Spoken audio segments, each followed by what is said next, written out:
تمہاری وجہ سے آج میری بہن کی آنکھوں میں آنسو تھے۔ بہت ناز ہے نا تمہیں اپنی خوبصورتی پر۔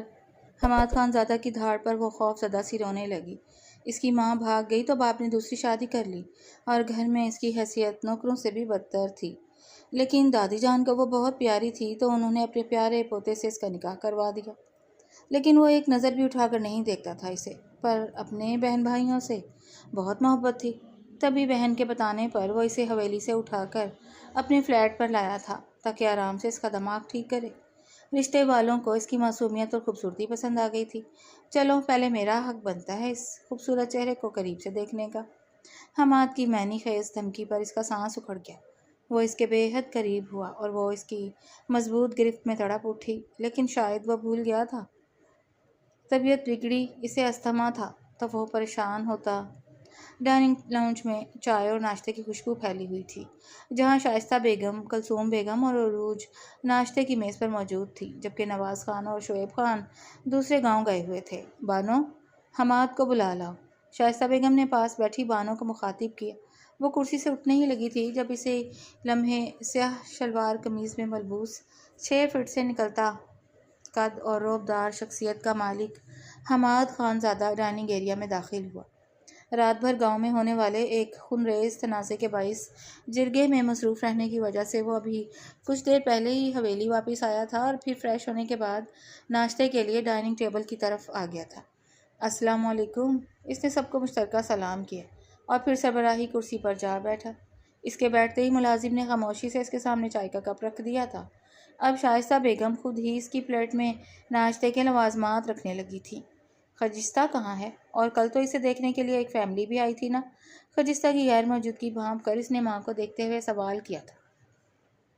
ہاں آئے تو خجستہ کو دیکھنے تھے، مگر پسند ارہا کو کر گئے۔ شائستہ بیگم نے اس کے دوسرے سوال کا جواب دیا لہجے سے۔ ارہا کے لیے سرد مہری یہاں تھی؟ کیا مطلب؟ وہ اجنبی سے انہیں دیکھنے لگا تھا۔ مطلب یہی کہ حسب عادت وہ سامنے آ گئی تھی اور پھر وہی ہوا جو ہر بار ہوتا آیا ہے۔ اب کلثوم بیگم نے بے نیازی سے چائے کا گھونٹ بھرتے ہوئے کہا، میں نے تو ارہا بھابھی کو بہت منع کیا تھا لالا، کہا تھا مہمانوں کے سامنے مت جائیں، مگر وہ مانی ہی نہیں۔ عروج نے بھی جلتی میں گھی ڈالنے کا کام بخوبی کیا تھا۔ پھر حماد کی آواز پہلے سے بھی زیادہ سرد ہو چکی تھی۔ پھر کیا ہونا تھا؟ کلثوم بیگم نے کندھے اچکائے۔ وہ لوگ خجستہ کو بھول ہی گئے، جاتے جاتے صاف کہہ گئے کہ اگر رشتہ کرنا ہے تو ارہا سے کریں گے۔ انہوں نے کندھے اچکاتے ہوئے سرسری انداز میں بات مکمل کی، جبکہ حماد کے جبڑے سختی سے بھیج گئے۔ یہ پہلی بار نہیں ہوا، پچھلی دفعہ بھی یہی ہوا تھا۔ وہ لوگ بھی ارہا بھابھی کو دیکھ کر خجستہ آپا کو انکار کر گئے تھے۔ عروج نے مزید کہا تھا، کل مہمانوں کے جانے کے بعد خجستہ پورا دن روتی رہی، صبح اٹھایا تو بخار میں جل رہی تھی میری بچی، ابھی دوا دے کر آئی ہوں اسے۔ شائستہ بیگم نے جان بوجھ کر اپنی آواز دکھ بھری کی، جبکہ یہ سنتے ہی حماد کی آنکھوں میں سختی اتر آئی تھی۔ وہ اپنی بہنوں کے لیے حد سے بڑھ کر حساس تھا۔ اس کی آنکھوں میں آنسو برداشت کرنا اس کے بس کی بات نہیں تھی۔ آپ سب ناشتہ کریں، میں خجستہ کو دیکھ لوں۔ چائے کا کپ واپس ٹیبل پر رکھتے ہوئے وہ اٹھ کھڑا ہوا، جبکہ اس کے تاثرات سے واضح تھا کہ وہ خجستہ کے بعد ارہا کو بہت اچھے سے دیکھنے کا ارادہ رکھتا ہے، مگر ناشتہ تو بعد میں کر لوں گا۔ شائستہ بیگم نے انچھوئے ناشتے کی طرف اشارہ کرتے ہوئے کہنا چاہا تھا، مگر درمیان میں ہی انہیں جواب دے کر وہ لمبے لمبے قدم اٹھاتا ڈائننگ ایریا سے باہر نکل گیا تھا۔ اس کے جاتے ہی وہاں چند لمحے خاموشی چھا گئی۔ پھر کلثوم بیگم نے عروج کی طرف دیکھا، دونوں کی نظریں ملیں اور اگلے ہی لمحے ان کے لبوں پر فاتحانہ مسکراہٹ پھیل گئی۔ اب ارہا بھابھی کی خیر نہیں، عروج نے دبی دبی ہنسی کے ساتھ سرگوشی کی تھی۔ کل آئی فیملی کو تو ویسے ہی خجستہ پسند نہیں آئی تھی، مگر ان تینوں نے مل کر اس سارے معاملے میں ارہا کو قصوروار بنا دیا تھا، اور خجستہ کے رونے والی بات تو سراسر مبالغہ آرائی تھی۔ اس حویلی کی بنیاد دادی جان کا خاندان تھا، جن کے 2 بیٹے تھے۔ بڑا بیٹا نواز خان، جن کی شریک حیات شائستہ بیگم تھی، اللہ نے انہیں ایک بیٹا حماد خان زادہ اور 2 بیٹیوں خجستہ اور فروا سے نوازا تھا۔ خاندان کا بڑا بیٹا ہونے کی وجہ سے حماد نے سرداری کے ساتھ ساتھ پورے خاندان کی ذمہ داری بھی اپنے کندھوں پر اٹھائی ہوئی تھی، اور اپنی بہنوں کے معاملے میں تو وہ حد سے بڑھ کر حساس تھا۔ جبکہ بی جان کے دوسرے بیٹے شعیب خان تھے۔ ان کی پہلی بیوی ارہا کی پیدائش کے محض 2 سال بعد ہی کسی کے ساتھ بھاگ گئی تھی، اور اس ایک فیصلے کی سزا برسوں بعد بھی ارہا بھگت رہی تھی۔ بیوی کے چلے جانے کے بعد شعیب خان نے کلثوم بیگم سے دوسری شادی کر لی تھی، جن سے ان کے 2 بچے فیضان اور عروج تھے۔ البتہ ماں کے فرار کے بعد اس کی نانی اسے اپنے ساتھ لے گئی تھیں اور برسوں تک وہی اس کی کل کائنات رہیں، مگر قسمت کو شاید اس کے لیے سکون لکھنا ہی منظور نہ تھا۔ 1 سال پہلے نانی کی وفات ہوئی تو وہ بے آسرا ہو کر دوبارہ اسی حویلی میں لوٹ آئی جس سے اس کا خون کا رشتہ تو تھا، مگر حویلی میں اسے بیٹی کا درجہ کبھی نہ مل سکا۔ اس حویلی میں اس کی حیثیت نوکروں سے بھی بدتر تھی اور یہ بات اسے ہر روز کسی نہ کسی انداز میں جتائی جاتی تھی۔ اگر اس حویلی میں کوئی ایک دل تھا جو اس کے لیے دھڑکتا تھا تو وہ صرف دادی جان کا تھا۔ شاید اسی لیے انہوں نے اپنی آنکھیں بند ہونے سے پہلے ایک ایسا فیصلہ کر دیا تھا جس نے پورے خاندان کو حیران کر دیا تھا۔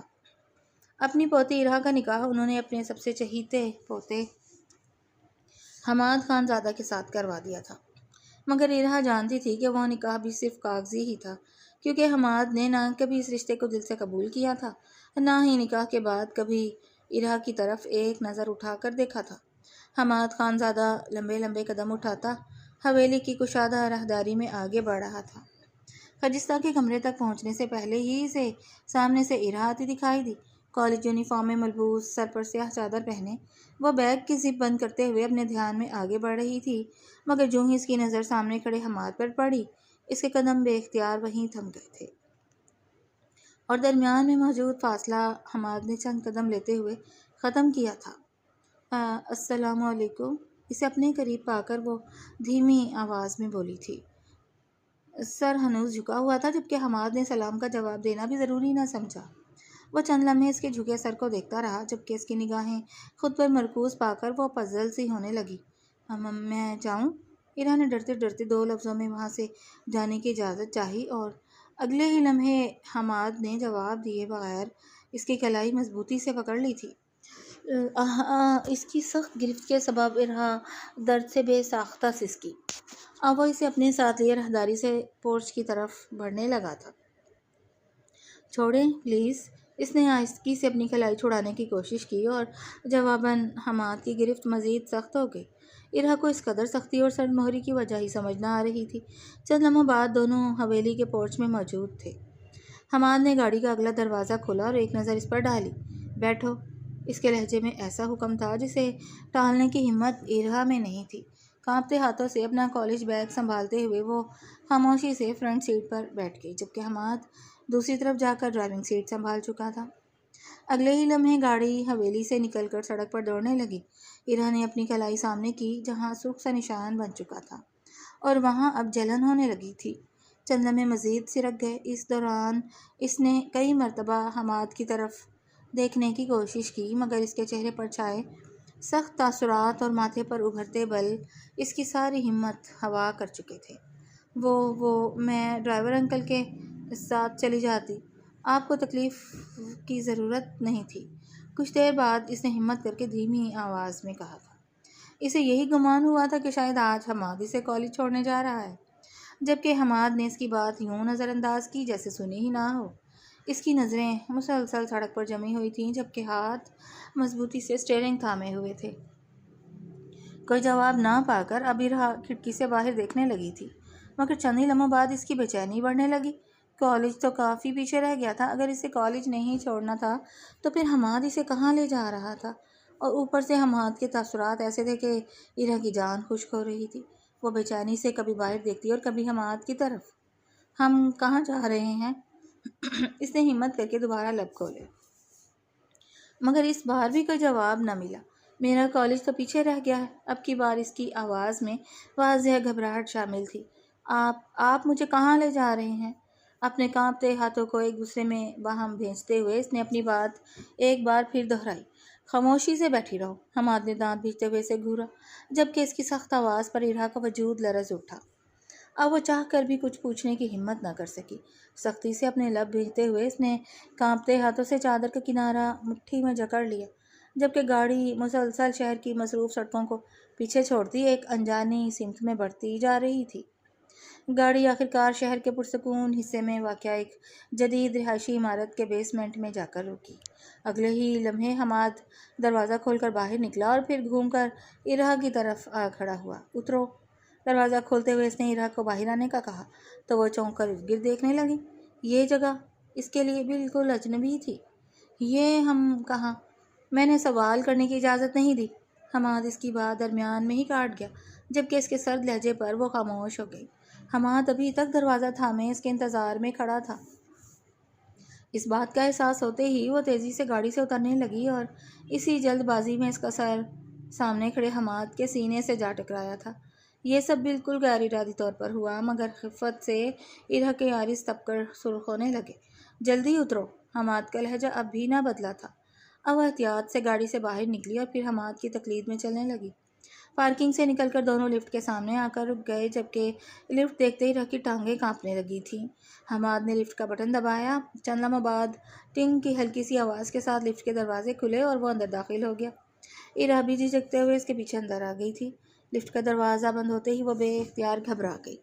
بند جگہوں سے اسے ہمیشہ سے عجیب سا خوف محسوس ہوتا تھا۔ اس کی سانسیں ہلکی ہلکی بے ترتیب ہونے لگیں۔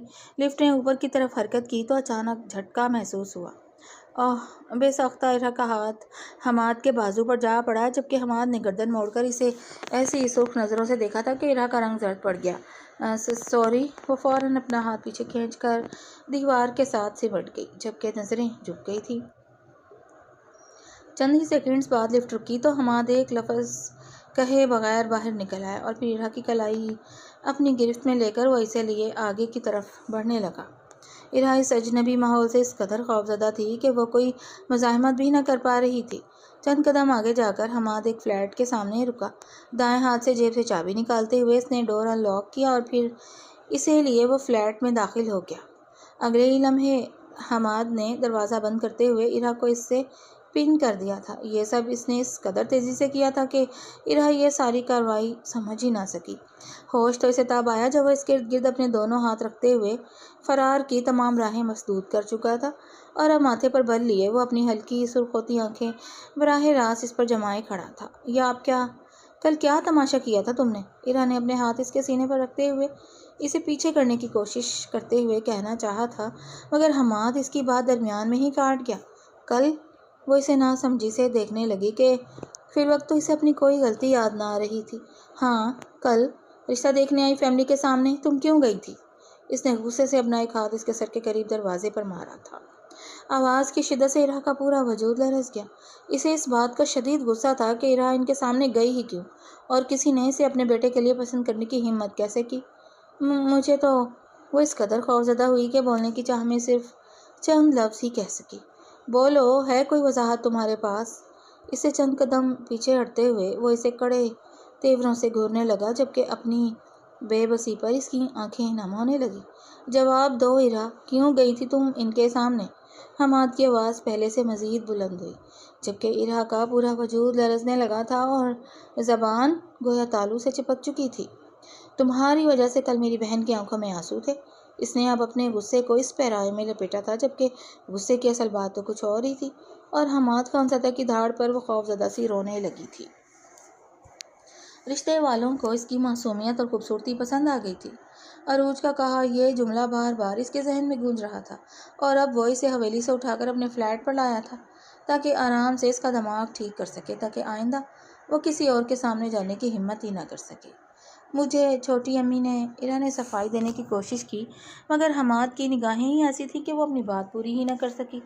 وہ لوگ خجستہ کو نہیں، ایرا کو پسند کر گئے تھے۔ اس کی معصومیت اور خوبصورتی پسند آ گئی تھی۔ جملہ ایک بار پھر اس کے ذہن میں ابھرا۔ اگلے ہی لمحے وہ درمیان میں موجود 2 قدموں کا فاصلہ سمیٹتے اس کے قریب آ چکا تھا۔ ویسے تم خوبصورت تو بہت ہو۔ وہ اس کی نم آنکھیں اور لرزتے ہونٹ غور سے دیکھتے ہوئے اس کے قریب جھکایا تھا، جبکہ ایرا نے سہم کر اپنی آنکھیں میچیں۔ چلو، اس نے 2 انگلیوں سے ایرا کی تھوڑی تھامی۔ پہلے میرا حق بنتا ہے اس خوبصورت چہرے کو قریب سے دیکھنے کا۔ حماد کی معنی خیز دھمکی پر ایرا کا سانس اکھڑ گیا۔ وہ اس کے بے حد قریب ہوا، جبکہ حماد کی گرم سانسیں اپنے چہرے پر محسوس ہوتے ہی ایرا کا دل جیسے سینے سے باہر آنے لگا۔ اسے یوں محسوس ہوا جیسے کمرے کی ساری ہوا ختم ہو گئی ہو۔ اس نے گھبرا کر ایک ہاتھ حماد کے سینے پر رکھا اور اسے خود سے پیچھے کرنے کی کوشش کی۔ پلیز۔ اس کی آواز بری طرح ٹوٹ رہی تھی، مگر حماد کی گرفت مزید سخت ہو گئی۔ اور وہ اس کی مضبوط گرفت میں تڑپ اٹھی تھی۔ اس نے تیزی سے ہوا اندر کھینچنے کی کوشش کی مگر کامیاب نہ ہو سکی۔ مجھے سانس نہیں، ارہا نے ایک ہاتھ سے اپنی گردن اور سینہ سہلانے کی کوشش کی تھی، جبکہ حماد تو بھول ہی گیا تھا کہ اسے استھما تھا۔ اب اس کی بگڑتی طبیعت پر اسے اس بات کا احساس ہوا تھا۔ اس کے گرد حماد کی گرفت اپنے آپ ہی ڈھیلی پڑ گئی، جبکہ چہرے کی ساری سختی ایک ہی لمحے میں فکر میں بدل چکی تھی۔ ارہا، حماد نے دھیرے سے اس کے گال تھپتھپائے، تمہارا انہیلر کہاں ہے؟ اس بار اس کی آواز بھی غصے کی جگہ بے اختیار اجلت تھی۔ ارہا جواب دینا چاہتی تھی مگر سینے میں اٹھتی جکڑن نے اس کے لبوں کو جیسے سی دیا تھا۔ اس نے کانپتے ہاتھ سے صرف اپنے کالج بیگ کی طرف اشارہ کیا تھا۔ ارہا کے لڑکھڑاتے وجود کو بازو سے سہارا دیتے ہوئے وہ اسے صوفے تک لے آیا اور پھر اسے صوفے پر بٹھانے کے بعد تیزی سے فرش پر گرے بیگ کی طرف بڑھا۔ چند ہی لمحوں بعد نیلے رنگ کا انہیلر اس کے ہاتھ میں تھا۔ سانس لو، حماد نے انہیلر اس کے لبوں سے لگایا اور دھیرے سے اس کی پشت سہلانے لگا۔ ارہا نے 2 مرتبہ گہری سانس لینے کی کوشش کی۔ چند لمحوں بعد ارہا کی سانسیں آہستہ آہستہ معمول پر آنے لگیں۔ حماد نے اس کے لبوں سے انہیلر ہٹایا مگر اس کی نگاہیں اب بھی اس پر جمی تھیں۔ ارہا صوفے کی پشت سے ٹیک لگائے گہرے گہرے سانس لے رہی تھی، جبکہ آنکھوں سے آنسو خاموشی سے بہہ رہے تھے۔ وہاں ایک بوجھل خاموشی چھا چکی تھی۔ حماد نے فرش پر پڑا اس کا بیگ اٹھایا، اس میں انہیلر رکھ کر زپ بند کی اور پھر اسے صوفے کے ساتھ رکھ دیا۔ پھر چند قدم دور جا کر کھڑکی کے سامنے کھڑا ہو گیا۔ دونوں میں سے کسی نے مزید ایک لفظ بھی نہ کہا تھا۔ چند ساتیں خاموشی سے گزر گئیں اور جب اسے یقین ہو گیا کہ ارہا کی طبیعت کافی حد تک سنبھل چکی ہے تب وہ اس کی طرف پلٹا تھا۔ ٹھیک ہو؟ اس کا لہجہ کسی بھی تاثر سے عاری تھا۔ ارہا نے جواب دھیرے سے سر ہلایا۔ چلو، ایک لفظ کہہ کر وہ دروازے کی طرف بڑھ گیا۔ پیچھے ارہا نے کانپتے ہاتھوں سے اپنا بیگ سنبھالا اور خاموشی سے اس کے پیچھے چل دی۔ چند لمحوں بعد فلیٹ کا دروازہ ایک بار پھر بند ہوا اور دونوں بغیر کچھ کہے لفٹ کی طرف بڑھ گئے۔ پورے راستے نہ حماد نے کوئی بات کی، نہ ارہا میں کچھ پوچھنے کی ہمت باقی تھی۔ کچھ ہی دیر بعد گاڑی شہر کی مصروف سڑکوں پر واپس دوڑ رہی تھی۔ حماد کی نگاہیں ونڈ اسکرین پر جمی تھیں مگر دماغ میں بار بار ارہا کی اکھڑتی سانسوں کا منظر ابھر رہا تھا اور وہ چاہ کر بھی اس منظر کو اپنے ذہن سے جھٹک نہ پا رہا تھا۔ وہ دونوں جب واپس حویلی پہنچے تب دوپہر کا وقت ہو چکا تھا اور لاؤنج میں بیٹھی کلثوم بیگم انہیں ایک ساتھ حویلی میں داخل ہوتا دیکھ کر حیران ہونے کے ساتھ طیش میں بھی مبتلا ہوئی تھیں۔ ارہا کو کالج سے لینے تو ڈرائیور جاتا ہے نا، وہ خود کو بولنے سے روک نہ سکی۔ چونکہ ارہا کالج یونیفارم میں ملبوس تھی تو انہیں یہی گمان ہوا کہ حماد اسے کالج سے واپس لایا ہے۔ جی، لیکن آج میں وہیں سے گزر رہا تھا تو اسے لیتا آیا۔ حماد نے بھی ان کی غلط فہمی دور کرنے کی کوشش نہ کی تھی۔ چلو، اچھا کیا۔ بظاہر تو وہ مسکرائی تھی مگر ارہا جانتی تھی کہ اسے بعد میں اس بات کا بھی حساب ہونے والا ہے۔ امی اپنے کمرے میں ہیں؟ حماد نے ان سے سوال کیا تو جواباً انہوں نے اسبات میں سر ہلایا۔ تبھی وہ وہیں سے شائستہ بیگم کے کمرے کی طرف بڑھ گیا۔ انہوں نے اب اپنا رخ ارہا کی طرف کیا۔ ہاں بھائی مہارانی، بہت ہواؤں میں اڑنے کی کوشش کر رہی ہو۔ انہوں نے آگے بڑھ کر ارہا کے بازو اپنی گرفت میں لے لی تھی۔ نہیں چھوٹی امی، بازو میں ابھرتی درد کی لہر برداشت کرتے ہوئے وہ منمنائی۔ تو پھر یہ سب کیا تھا؟ ان کا اشارہ حماد کے ساتھ آنے کی طرف تھا۔ وہ خود ہی مجھے لینے آئے تھے، میں نے درد کی شدت کے سبب وہ اپنی بات بھی مکمل نہ کر سکی تھی۔ آنکھیں تیزی سے نم ہونے لگیں۔ میں نے تمہیں پہلے ہی سمجھایا تھا کہ حماد سے دور رہنا ہے تم نے، لیکن شاید تم میری بات بھولتی جا رہی ہو۔ انہوں نے اب ارہا کا بازو زور سے جھنجھوڑا تھا۔ چھوٹی امی پلیز، ارہا نے سسکتے ہوئے ان سے اپنے بازو آزاد کروانے کی کوشش کی۔ حماد کے متعلق کوئی بھی خواب سجانے کی اجازت نہیں ہے تمہیں، وہ میری بیٹی کا نصیب بنے گا، سمجھی؟ اس کے آنسوؤں سے بے پرواہ وہ کئی بار دہرائی باتیں ایک بار پھر دہرا رہی تھی۔ جی میں سمجھ گئی، ارہا نے دقت سے 4 الفاظ ادا کیے۔ اب ان باتوں کو اچھے سے یاد بھی رکھنا۔ کلثوم بیگم نے اس کے بازو جھٹکے سے آزاد کیے تو وہ گرتے گرتے بچی تھی۔ اب جاؤ کچن دیکھو، دوپہر کا کھانا تم نے ہی بنانا ہے۔ انہوں نے تنفر سے حکم صادر کیا تو وہ اپنا بازو سہلاتی تیزی سے اپنے کمرے کی طرف بڑھ گئی تاکہ کپڑے بدل کر جلدی سے کچن میں جا سکے۔ آ جائیں شعیب صاحب، ان سے بات کرتی ہوں۔ میں نے تو شروع سے حماد کے لیے اپنی عروج کو سوچا تھا مگر اس بڑھیا نے ساری بات خراب کر دی۔ واپس صوفے کی طرف جاتے ہوئے وہ مسلسل بڑبڑا رہی تھی۔ رات کا دوسرا پہر گزر رہا تھا۔ پوری حویلی گہری خاموشی میں ڈوبی ہوئی تھی مگر آج پہلی بار حماد سونے کی کوشش کے باوجود سو نہیں پا رہا تھا۔ وہ بستر پر لیٹا چھت کو گھور رہا تھا مگر آنکھوں کے سامنے بار بار ایک ہی منظر ابھر رہا تھا۔ ارہا کا زرد پڑتا چہرہ، لرزتے ہونٹ اور پھر وہ اکھڑتی ہوئی سانسیں۔ حماد نے آنکھیں مونتے ہوئے وہ منظر ذہن سے جھٹکنا چاہا، مگر وہ اپنی کوشش میں کامیاب نہ ہو سکا تھا۔ آج صرف اس کے غصے کی وجہ سے ارا کی وہ حالت ہوئی تھی۔ وہ چاہتا تو حویلی میں ہی اس سے بات کر سکتا تھا، اسے ڈانٹ سکتا تھا، سوال کر سکتا تھا، مگر نہیں، وہ تو اسے ڈرانا چاہتا تھا۔ وہ ارا کو اس غلطی کی سزا دینا چاہتا تھا جو اس نے کی ہی نہ تھی۔ غصے نے اس کی سوچنے سمجھنے کی حس جیسے مفلوج کر دی تھی، اور اسے غصے اور ضد میں وہ اس حویلی سے اتنی دور اپنے فلیٹ تک لے گیا تھا۔ وہاں لے جانے کی کیا ضرورت تھی؟ اس کا ضمیر بار بار اسے جھنجھوڑ رہا تھا۔ وہ غلط تھی، اس کا دماغ ٹھیک کرنا بھی ضروری تھا، مگر اگلے ہی لمحے دماغ نے جیسے اس جواز کو مسترد کر دیا تھا۔ اس نے بے اختیار کروٹ بدلی۔ آج وہ اتنا غصے میں تھا کہ اگر ارا کی طبیعت اچانک خراب نہ ہوتی تو شاید وہ اسے وہیں فلیٹ میں چھوڑ کر واپس آ جاتا، مگر اب اپنی اس سوچ کو یاد کرتے ہی خود کو سرزش کرنے کا جی چاہ رہا تھا۔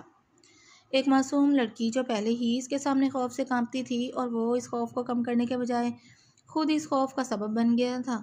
وہ میری بہن کے آنسوؤں کی وجہ تھی۔ حماد نے ایک بار پھر اپنے عمل کو جواز دینے کی کوشش کی، مگر اس بار بھی دل نے ساتھ نہیں دیا، کیونکہ کہیں نہ کہیں وہ جانتا تھا کہ اصل غصہ خجستہ کے آنسوؤں سے کہیں زیادہ اس بات کا تھا کہ کسی اور نے ارا کو اپنے بیٹے کے لیے پسند کیا تھا۔ وہ اس خیال کو جتنا جھٹلانا چاہتا تھا، اتنا ہی وہ اس کے سامنے آ کھڑا ہوتا تھا۔ آخر جھنجھلا کر اس نے آنکھیں کھول دیں۔ میں شروع سے اس کے ساتھ غلط کرتا آیا ہوں، اس کے ضمیر نے گویا اعتراف کیا، اور اب وہ جھنجھلا کر بستر پر اٹھ بیٹھا۔ ارا نے آخر کیا کیا تھا؟ صرف اتنا کہ وہ ان لوگوں کے سامنے آ گئی تھی، اور اگر وہ لوگ اسے پسند کر گئے تھے تو اس میں اس کا کیا قصور تھا؟ مختلف سوال اس پر پوری شدت سے حاوی ہونے لگے، اور حماد نے دونوں ہاتھوں سے اپنا چہرہ رگڑا۔ آج پہلی بار اسے محسوس ہوا تھا کہ ارا کو سزا دینے کے نام پر وہ خود اس کے لیے ایک خوف بن چکا تھا۔ اس کی آنکھوں کے سامنے پھر وہی منظر ابھرا جب ارا نے کانپتے ہاتھ سے اپنے بیگ کی طرف اشارہ کیا تھا، اور وہ گھبرا کر اس کا انہیلر تلاش کر رہا تھا۔ اسی لمحے سے پہلی بار ڈر لگا تھا، اسے کھونے کا نہیں، بلکہ اس حقیقت کا کہ اگر اسے کچھ ہو جاتا تو اس کی وجہ وہ خود ہوتا۔ حماد نے بے اختیار سر ہاتھوں میں گراتے ہوئے آنکھیں مون لیں۔ میں غلط تھا۔ اس بار اس کے لبوں سے نکلی آواز میں کوئی جواز نہیں تھا، صرف اعتراف تھا۔ وہ غلط تھا، شروع سے آج تک ارا کے ساتھ وہ غلط ہی کرتا آیا تھا، اور شاید سب سے بڑی غلطی یہ تھی کہ وہ اسے ہمیشہ قصوروار سمجھتا رہا، بغیر کبھی یہ سوچے کہ اس خاموش سی لڑکی کا آخر قصور کیا تھا۔ رات مزید گہری ہوتی چلی گئی، مگر حماد کی آنکھوں سے نیند کوسوں دور تھی۔ آج شاید احتساب اور ہدایت کی رات تھی۔ حویلی کے لاؤنج میں حسب معمول سب لوگ موجود تھے۔ ڈنر کے بعد چائے کا دور چل رہا تھا، جبکہ ارا خاموشی سے ایک ایک کر کے سب کے سامنے چائے کے کپ رکھ رہی تھی۔ حماد شائستہ بیگم کے ساتھ صوفے پر بیٹھا تھا، مگر آج اس کی توجہ سامنے رکھی چائے سے کہیں زیادہ لاؤنج میں مصروف ارا کی طرف تھی۔ پچھلے کچھ دنوں سے وہ مسلسل اس کے بارے میں سوچ رہا تھا۔ وہ خود بھی نہیں جانتا تھا کہ پچھلے کافی دیر سے مسلسل اس کی نگاہیں ارا پر جمی ہیں، اور ارا بھی کئی بار اپنی طرف مرکوز ان نظروں کو محسوس کر چکی تھی، اور جب اچانک وہ پلٹ کر اسے دیکھتی تو حماد فوراً اپنی نظریں دوسری طرف پھیر لیتا، جیسے وہ اسے دیکھ ہی نہیں رہا تھا، مگر اگلے ہی لمحے ارا کے دوبارہ مصروف ہوتے ہی اس کی نگاہیں پھر اسی پر ٹھہر جاتی تھیں۔ ارا کو اس رویے کی سمجھ نہیں آ رہی تھی۔ وہ پہلے تو حماد کی نظروں سے خوفزدہ ہو جاتی تھی، مگر اب ان نظروں میں پہلے جیسی سختی نہیں تھی، بس ایک عجیب سی گہرائی اور الجھن تھی۔ وہ آخری کپ اٹھا کر کلثوم بیگم کی طرف بڑھی۔ چھوٹی امی، چائے، وہ دھیرے سے بولی اور کپ ان کے سامنے رکھنے لگی، مگر اسی لمحے پیچھے سے گزرتی خجستہ کی وجہ سے اسے ہلکا سا دھکا لگا۔ اس کے ہاتھ میں پکڑا کپ ذرا سا ٹیڑھا ہوا، اور گرم چائے کا کچھ حصہ سیدھا کلثوم بیگم کے کپڑوں پر جا گرا۔ یہ کیا کر دیا تم نے؟ کلثوم بیگم کی بلند آواز پر ارا کے ہاتھ وہیں کانپنے لگے۔ سوری چھوٹی امی، وہ میں نے جان بوجھ کر نہیں۔ اس نے ایک قدم پیچھے لیتے ہوئے فوراً معذرت کی، مگر کلثوم بیگم اس کی بات درمیان میں ہی کاٹ گئیں۔ جان بوجھ کر نہیں تو کیا، خود بخود میرے کپڑوں پر چائے گر گئی۔ اپنے کپڑوں کی طرف اشارہ کرتے ہوئے وہ اسے غصے سے گھورنے لگیں۔ تم سے ایک کام بھی ڈھنگ سے نہیں ہوتا۔ وہ جھنجھلا کر اٹھ کھڑی ہوئیں، جبکہ ارا نے فوراً مجرمانہ انداز میں نظریں جھکا لیں۔ سامنے بیٹھا حماد خاموشی سے یہ سب دیکھ رہا تھا۔ اس کی نگاہیں کلثوم بیگم سے ہوتی ہوئی دوبارہ ارا پر جا ٹھہری تھیں۔ آپ چینج کرائیں چچی، خجستہ آپ کے لیے دوبارہ چائے بنا دیتی ہے۔ حماد نے پہلی بار مداخلت کی تھی، جبکہ کلثوم بیگم اور خجستہ نے بیک وقت اس کی طرف حیرت سے دیکھا۔ چائے ارا بنا دے گی لالا، خجستہ نے کہنے کے ساتھ ہی ایرا کی طرف بھی دیکھا اور اس نے بھی تیزی سے اس بات میں سر ہلایا اور کچن کی طرف پلٹ گئی۔ پیچھے کلثوم بیگم اسے کوستے ہوئے کمرے کی طرف بڑھ گئی تھیں۔ لاؤنج میں حماد کے سامنے رکھا کانچ کا خوبصورت شو پیس سب کی توجہ اپنی جانب کھینچ رہا تھا۔ پچھلے دنوں الیکشن تھے۔ حماد خود تو الیکشن میں کھڑا نہ ہوا، مگر دوسرے گاؤں کا سردار جو اس کا دوست بھی تھا، اس نے الیکشن لڑا، جس میں حماد نے اس کی کافی مدد بھی کی تھی، اور آج اس کی طرف سے شکریہ کے طور پر کچھ تحائف بھیجے گئے تھے، جس میں سے کانچ کا یہ شو پیس حماد کو بہت پسند آیا تھا۔ وہ اسے اپنے کمرے میں رکھنے کا ارادہ رکھتا تھا، تبھی اس نے اسے باقی چیزوں سے الگ کر کے میز پر رکھ دیا تھا۔ یہ تحفہ واقعی نفاست کا شاہکار تھا، اور حماد اپنی چیزوں کے معاملے میں خاصا حساس تھا۔ لالا، یہ بہت پیارا ہے۔ فروا نے قریب ہو کر اسے چھونے کے لیے ہاتھ بڑھایا تھا۔ دور سے دیکھو، ہاتھ مت لگانا۔ حماد نے فوراً اسے روک دیا۔ میرے ہاتھ لگانے سے کیا ہی ہو جائے گا لالا، فروا نے منہ بنا کر کہتے ہوئے ہاتھ پیچھے کھینچ لیا، جبکہ قریب کھڑی ارہا خاموشی سے وہاں سے گزرنے لگی، مگر ابھی وہ چند قدم ہی آگے بڑھی تھی کہ اس کے دوپٹے کا کنارہ میز سے الجھا۔ اس نے بغیر دیکھے ہی دوپٹہ کھینچنے کی کوشش کی، اور نتیجتاً میز ہلنے کے سبب شو پیس بھی نیچے جا گرا تھا۔ جھناک کی آواز کے ساتھ کانچ کے ٹکڑے فرش پر بکھر گئے تھے، جبکہ ارہا کے چہرے کا رنگ ایک لمحے میں سفید پڑا تھا۔ حماد نے تو اپنی بہن کو اس شو پیس کو چھونے بھی نہ دیا تھا، اور ارہا اپنی لاپرواہی میں اسے توڑ چکی تھی۔ اس نے بے اختیار حماد کی طرف دیکھا اور اگلے ہی لمحے گھبرا کر نیچے بیٹھ گئی۔ میں صاف کر دیتی ہوں۔ وہ جلدی جلدی کانچ کے ٹکڑے سمیٹنے لگی۔ اس جلد بازی میں کئی چھوٹے چھوٹے ٹکڑے اس کے ہاتھ بھی زخمی کر چکے تھے، مگر اسے اس وقت ان زخموں سے زیادہ حماد کے غصے کا ڈر تھا۔ پاگل ہو گئی ہو؟ اگلے ہی لمحے حماد نے تیزی سے آگے بڑھ کر اس کے دونوں ہاتھ اپنی گرفت میں لے لیے تھے۔ ایک شو پیس ہی تو تھا، ٹوٹنے والی چیز ہی ٹوٹ گئی۔ دیکھو ایک لمحے میں اپنے ہاتھوں کا کیا حشر کر لیا ہے تم نے۔ وہ اس کے ہاتھ دیکھنے لگا تھا جہاں خون کی ننھی ننھی بوندیں ابھر رہی تھیں، مگر وہ بہت قیمتی تھا۔ ارہا نے خوفزدہ نظروں سے اسے دیکھا۔ تم سے زیادہ نہیں تھا، اس نے بے ساختہ کہہ دیا، جبکہ ارہا یکدم ساکت سی ہوئی۔ اس کی حیرت بھری آنکھیں حماد کی آنکھوں سے ٹکرائیں، نظریں چار ہوئیں، اور پھر حماد کو احساس ہوا کہ وہ اپنی بے ساختگی میں کیسا راز عیاں کر چکا ہے۔ اگلے ہی لمحے وہ نگاہیں دوسری طرف پھیر چکا تھا۔ فروا، فرسٹ ایڈ باکس لے کر آؤ، اس نے فروا کو مخاطب کرتے ہوئے کہا تو فروا کو کہا، بات کا رخ بدل دیا اور پھر ارہا کو صوفے پر بیٹھنے کا اشارہ کیا۔ چند لمحوں بعد فروا باکس لے آئی تو حماد نے خود ارہا کے ہاتھوں سے کانچ کے باریک ذرات نکالے، زخم صاف کیے، اور پھر نہایت احتیاط سے اس کی انگلیوں پر پٹی باندھنے لگا، جبکہ ارہا اس دوران خاموش بیٹھی اسے دیکھتی رہی۔ اپنے کمرے میں بیٹھی ارہا نہ جانے کتنی دیر سے اپنے ہاتھوں کو دیکھ رہی تھی۔ زخم تو کب کے مندمل ہو چکے تھے، مگر اس دن حماد کے لبوں سے بے ساختہ نکلا ہوا ایک جملہ آج بھی اس کے ذہن میں بالکل تازہ تھا۔ تم سے زیادہ نہیں تھا۔ اسے یاد کرتے ہی ارہا کے لبوں پر بے اختیار ہلکی سی مسکراہٹ پھیل گئی۔ شاید اسے خود بھی اندازہ نہیں تھا کہ وہ چند الفاظ اس کے دل میں اتنی گہری جگہ بنا چکے تھے، اور حماد کی یہ نرمی محض چند دنوں کی بات نہیں تھی۔ اب وہ ارہا کے ہر معاملے میں پہلے سے مختلف ہو چکا تھا۔ اس کی خاموشی، اس کی ضرورتیں، اس کی چھوٹی چھوٹی تکلیفیں سب جیسے حماد کی نظروں میں آنے لگیں۔ 2 ماہ مزید گزر گئے تھے۔ ان دنوں میں صرف ارہا ہی نے نہیں بلکہ سب گھر والوں نے حماد کے رویے میں واضح تبدیلی محسوس کی تھی، اور عروج حماد کو ارہا کی طرف متوجہ ہوتا دیکھ کر بھی کچھ نہ کر پا رہی تھی۔ کلثوم بیگم نے شروع سے ہی اس کے ذہن میں یہ بات ڈالی تھی کہ وہ ہی حماد کی دلہن بنے گی، مگر دادی جان نے ارہا کے لیے حماد کو منتخب کر لیا تھا۔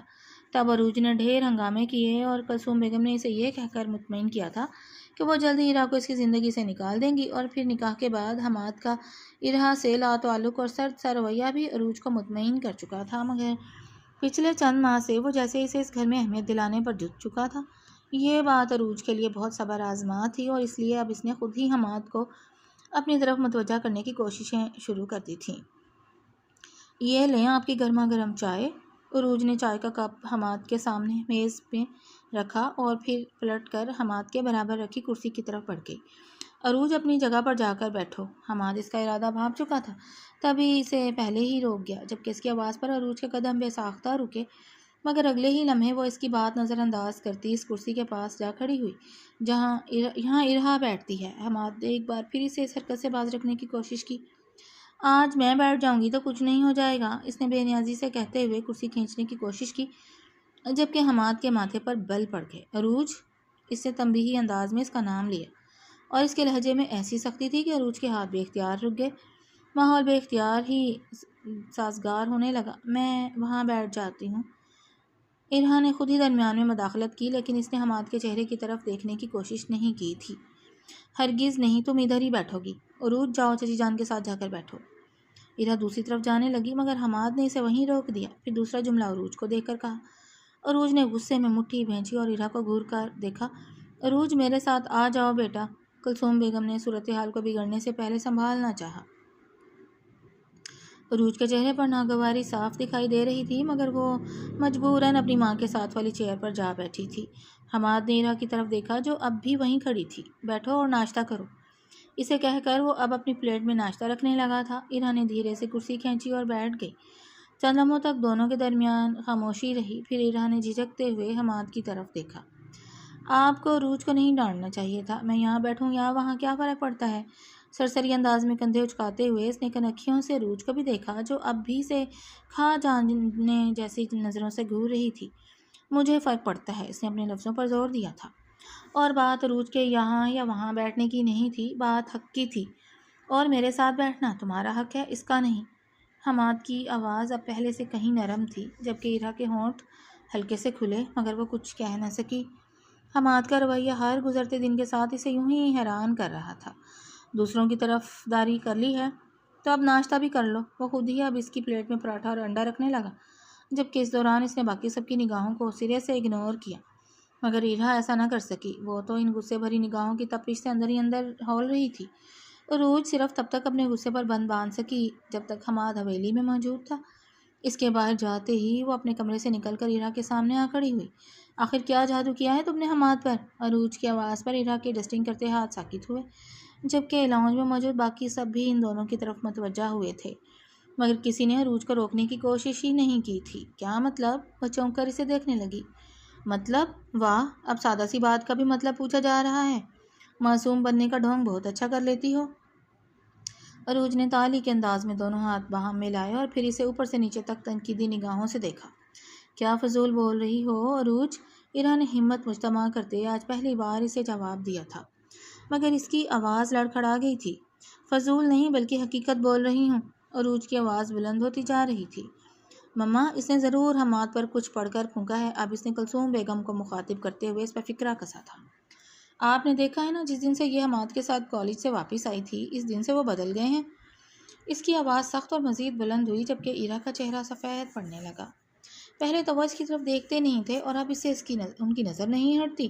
عروج کے لہجے میں حسد صاف جھلک رہا تھا۔ ارہا نے کچھ کہنا چاہا، مگر آواز حلق میں ہی اٹک گئی۔ بتاؤ، آخر کیا کیا ہے تم نے؟ ایسا کیا ہے تم میں کہ اب تمہارے علاوہ انہیں اور کوئی نظر ہی نہیں آتا؟ وہ اب ارہا کے قریب آ کر اس کے کندھے تھامے اسے جھنجھوڑنے لگی، جبکہ اس کی آنکھوں میں آنسو تیرنے لگے۔ اپنی ماں کے نقش قدم پر چل رہی ہو، جیسے انہوں نے شوہر ہوتے ہی دوسرے مرد کے ساتھ چکر چلایا۔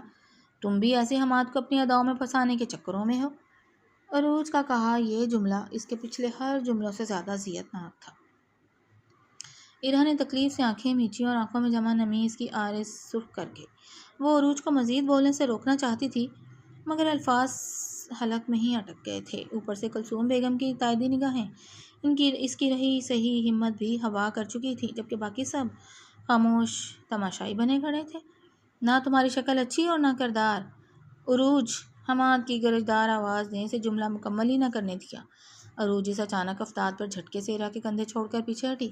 خبردار، خبردار، جو ایک لفظ بھی مزید کہا تم نے۔ تیزی سے اندر داخل ہوتے ہوئے وہ دھاڑا تھا۔ تمہیں میری بیوی کے کردار پر کیچڑ اچھالنے کا حق کس نے دیا؟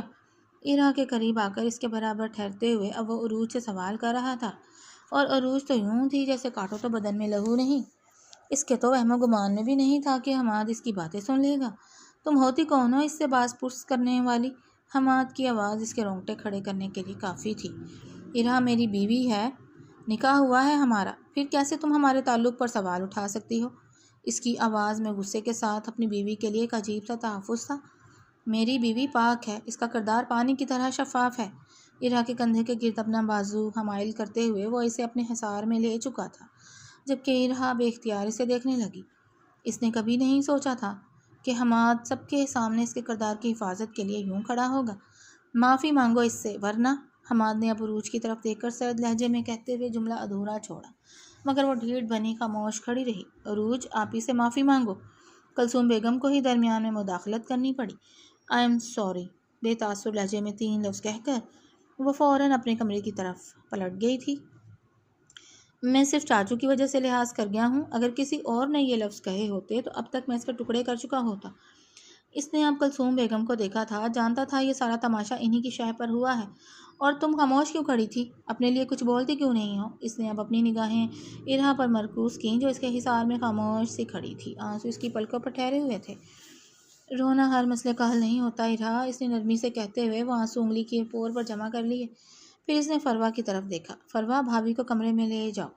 حماد کے کہنے پر فروا فوراً آگے بڑھی اور ارہا کو تھام کر اس کے کمرے کی طرف لے جانے لگی۔ ان کے جانے کے بعد وہ اب شائستہ بیگم کی طرف مڑا تھا۔ امی، اگر میں یہاں نہیں تھا تو آپ کو عروج کو روکنا چاہیے تھا۔ اس کا لہجہ دھیما تھا مگر ان کے تاثرات پہلے جیسے ہی رہے۔ انہیں بھی حماد کا ارہا کو توجہ دینا پسند نہیں تھا۔ ارہا میری عزت ہے اور وہ آپ کے سامنے کھڑی میری عزت کو برا بھلا کہہ رہی تھی۔ وہ کہتے کہتے ایک لمحے کو رکا۔ در حقیقت وہ صرف ارہا کی بے عزتی نہیں کر رہی تھی، وہ مجھے بھی بے عزت کر رہی تھی۔ اس کی آنکھوں میں اب غصے کی جگہ دکھ اتر آیا۔ حماد، تم کیوں اس لڑکی کو اتنی اہمیت دینے لگے ہو؟ آخر وہ اپنی سوچ کو زبان پر لے ہی آئیں۔ میں اسے اہمیت دے کر کچھ غلط تو نہیں کر رہا امی۔ وہ اب چند قدم کا فاصلہ ختم کرتے ہوئے ان کے قریب قالین پر آ بیٹھا۔ وہ میرے نکاح میں ہے، یہ اہمیت اس کا حق ہے۔ اپنے لفظوں پر زور دیتے ہوئے اس نے گویا انہیں بھی ارہا کی اہمیت کا احساس دلانا چاہا تھا۔ میں نے پہلے ہی اس سے لاتعلق رہ کر اس کے ساتھ بہت ظلم کیا ہے امی۔ اس بار اس کی آواز میں ایسی ندامت تھی کہ شائستہ بیگم بے اختیار اسے دیکھنے لگی۔ نکاح کیا تھا میں نے اس سے، مگر کبھی بیوی ہونے کا حق نہیں دیا۔ وہ سر جھکائے بول رہا تھا جبکہ آواز بھاری سی ہونے لگی۔ اس کی موجودگی کو نظر انداز کرتا رہا، اس کے دکھ نہیں دیکھے، اس کی بات نہیں سنی۔ وہ چند لمحوں کے لیے خاموش ہوا، پھر گہری سانس لے کر دوبارہ بولنا شروع ہوا۔ میں تو ابھی تک اس ظلم کا کفارہ بھی ادا نہیں کر پایا امی۔ وہ اپنے ہاتھوں کو دیکھنے لگا جبکہ شائستہ بیگم کی آنکھوں میں بھی نمی اترنے لگی۔ آپ یہ چاہتی ہیں امی کہ میں اس سے لاتعلق ہو جاؤں، اس گھر میں اس کے ساتھ جو بھی سلوک ہو اس پر خاموش رہوں؟ حماد نے اب سر اٹھا کر انہیں سوالیہ نظروں سے دیکھا تھا۔ اور پھر روز محشر جب مجھ سے اس بارے میں سوال ہوا تو میں کیا جواب دوں گا؟ اس کی آواز مزید بھاری ہو گئی۔ میں تو لوگوں کے فیصلے کرتا ہوں امی، جرگے میں بیٹھ کر 2 خاندانوں کے درمیان انصاف کرتا ہوں۔ لوگ مجھ پر بھروسہ کرتے ہیں کہ حماد خانزادہ کسی کے ساتھ ناانصافی نہیں کرے گا۔ حماد کے ہونٹوں پر ایک تلخ مسکراہٹ ابھری تھی۔ پھر اگر اس دن مجھ سے یہ پوچھ لیا گیا کہ جو شخص باہر منصب بنا پھرتا تھا وہ اپنے ہی گھر میں اپنی بیوی کے لیے کچھ کیوں نہ کر سکا، تو میں کیا جواب دوں گا؟ اس کے لہجے میں اذیت ہی اذیت تھی، جبکہ شائستہ بیگم کی آنکھ سے ایک آنسو بہہ نکلا۔ انہیں پہلی بار احساس ہوا تھا کہ جس لڑکی کو وہ ہمیشہ ایک بوجھ سمجھتی رہیں وہ حقیقت میں ان کے بیٹے کی زندگی بن چکی تھی۔ مجھے خود پر افسوس ہو رہا ہے کہ ارہا کے ساتھ میں نے بھی اچھا رویہ نہیں رکھا۔ سوال تو مجھ سے بھی ہوگا۔ ان کے لہجے میں پچھتاوا تھا۔ میں ارہا سے معافی… نہیں امی، میں یہ تو نہیں چاہتا تھا۔ حماد نے فوراً ان کی بات کاٹتے ہوئے ان کے ہاتھ تھام لیے۔ آپ بس ارہا کو دل سے اپنی بہو مان لیں امی، وہ گویا درخواست کر رہا تھا۔ شائستہ بیگم نے چند لمحے اسے دیکھا، پھر ان کے ہونٹوں پر ہلکی سی مسکراہٹ آ گئی۔ مان لیا؟ حماد نے جیسے سکون کا سانس لیا۔ اب بتاؤ، ارہا کو رخصت کروانے کا ارادہ کب کا ہے؟ انہوں نے ماحول بدلنے کی کوشش کی تھی۔ جب آپ مناسب سمجھیں۔ وہ یہ کام انہیں ہی سونپ گیا تو انہوں نے اس بات میں سر ہلایا۔ بس پھر اسی جمعے کو رخصتی کی تقریب کر لیتے ہیں۔ انہوں نے بیٹھے بیٹھے ہی پلان ترتیب دے لیا تھا۔ پچھلے 3 دن جیسے پلک جھپکتے گزر گئے تھے۔ رخصتی کا فیصلہ ہوا اور دیکھتے ہی دیکھتے گھر میں تیاریوں کا آغاز ہو گیا۔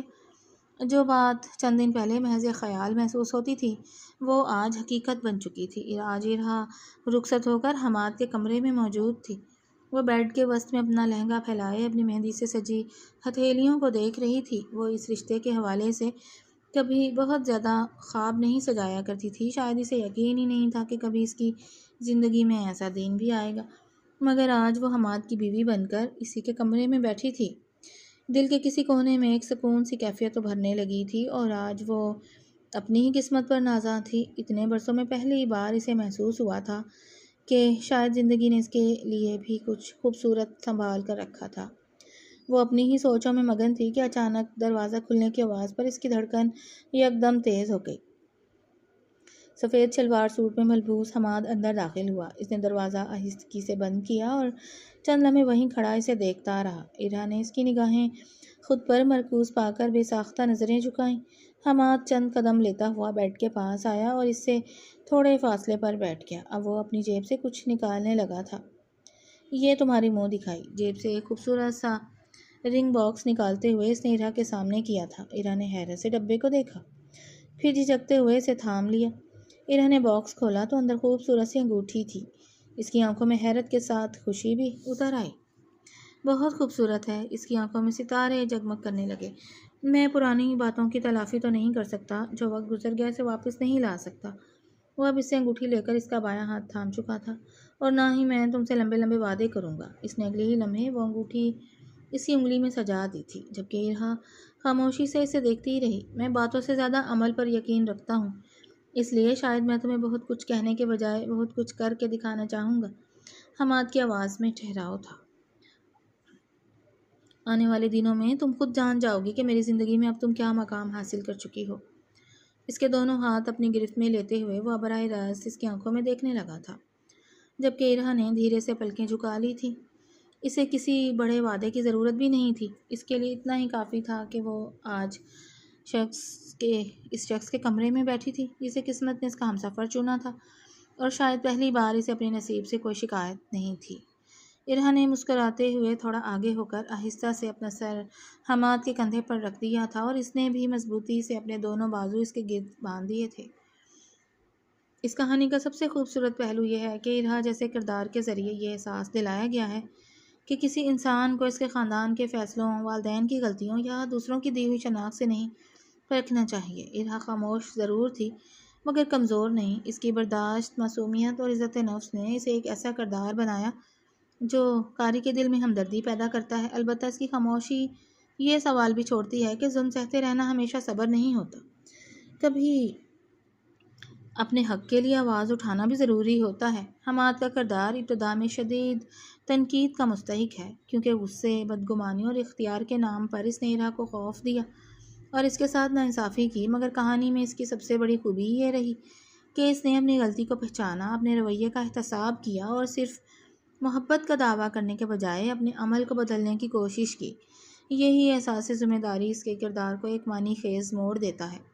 اس کے برعکس کلثوم بیگم اور عروج کے کردار یہ دکھاتے ہیں کہ حسد، تعصب اور کسی معصوم انسان کو مسلسل کمتر سمجھنا آخرکار رشتوں میں زہر گھول دیتا ہے، جبکہ شائستہ بیگم کا بدلتا ہوا رویہ اس بات کی علامت ہے کہ انسان اپنی غلطی تسلیم کر کے اصلاح کا راستہ اختیار کر سکتا ہے۔ اس کہانی کا اصل پیغام یہی ہے کہ نکاح صرف ایک نام یا کاغذی رشتہ نہیں، بلکہ ذمہ داری، احترام، تحفظ اور انصاف کا عہد ہے۔ کسی کی خوبصورتی اس کا جرم نہیں، کسی کی خاموشی اس کی رضامندی نہیں، اور کسی کی برداشت کو ظلم کی اجازت نہیں سمجھنا چاہیے۔ محبت تب خوبصورت بنتی ہے جب اس میں اختیار نہیں بلکہ احترام، خوف نہیں بلکہ تحفظ، اور دعوے نہیں بلکہ عمل شامل ہو۔